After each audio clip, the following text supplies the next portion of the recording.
Bonjour les amis, வணக்கம் நண்பர்களே. Aujourd'hui, on va préparer des pancakes. இன்னைக்கு pancake என்ற ரெசிபியை செய்ய போகிறோம்.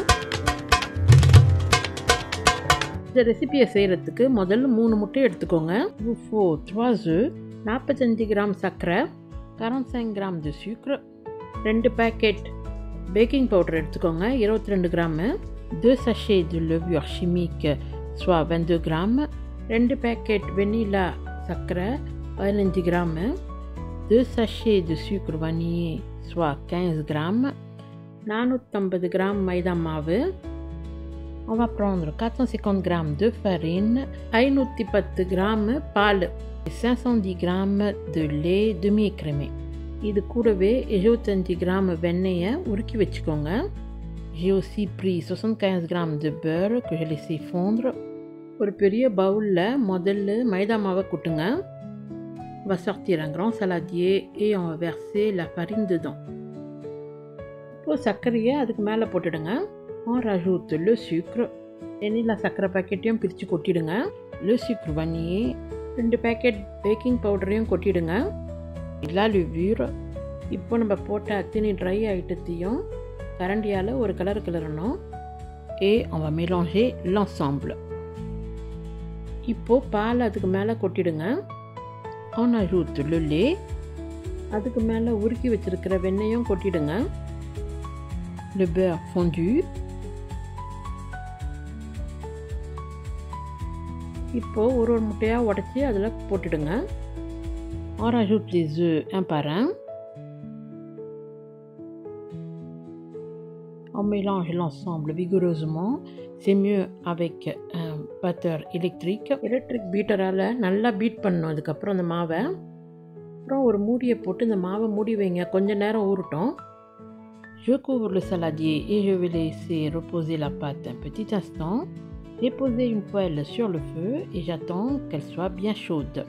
அடுப்பில் ஒரு பேனை காய வைங்க.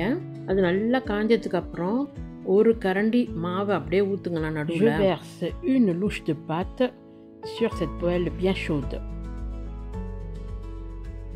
Si vous voulez avoir une jolie présentation de vos pancakes, il faut les faire alors de même diamètre et de même épaisseur.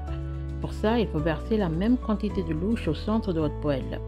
உங்களுக்கு ஒரே சைஸ் pancake வேணும்னா நீங்கள் மாவை அதே கரண்டியால் நடுவில் மட்டும் ஒன்று ஊற்றி எடுக்கணும்.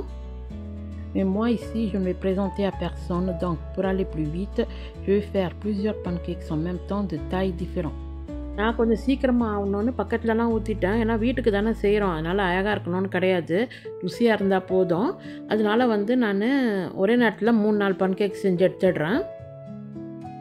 Retenez bien que lorsque vous versez la pâte, il ne faut surtout pas chercher à l'étaler.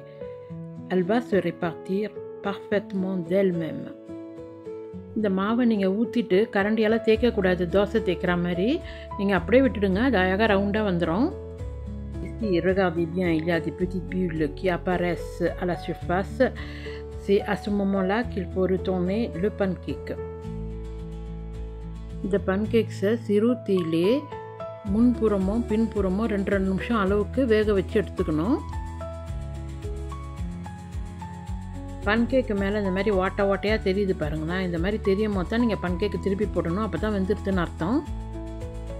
On travaillera sur feu doux et on comptera plus ou moins 2 minutes de cuisson avant de retourner les pancakes délicatement et les laisser cuire encore 2 minutes sur l'autre face. Voilà les amis, cette vidéo arrive à sa fin. Moi j'ai trouvé ces pancakes légers et savoureux. Vous pourrez le manger tel quel ou bien avec une bonne couche de pâte à tartiner ou confiture nappée dessus. À tester impérativement chez vous. Merci d'avoir vu cette vidéo jusqu'à la fin. N'oubliez pas de liker et à très vite les amis. அவ்வளோதான் நண்பர்களே, இந்த video இதோட முடியுது. இந்த pancakes நல்லா லைட்டாகவும் டேஸ்ட்டாகவும் இருந்துச்சு. நீங்கள் இதுக்கு மேலே சாக்லேட்டோ இல்லைனா ஜாம் தடவி சாப்பிட்லாம், ரொம்ப டேஸ்ட்டாக இருந்துச்சு. உங்கள் வீட்டில் ட்ரை பண்ணி பாருங்கள். இந்த வீடியோவை இவ்வளோ தூரம் பார்த்ததுக்கு ரொம்ப நன்றி. மீண்டும் சந்திப்போம் நண்பர்களே. நன்றி, வணக்கம். Thank you.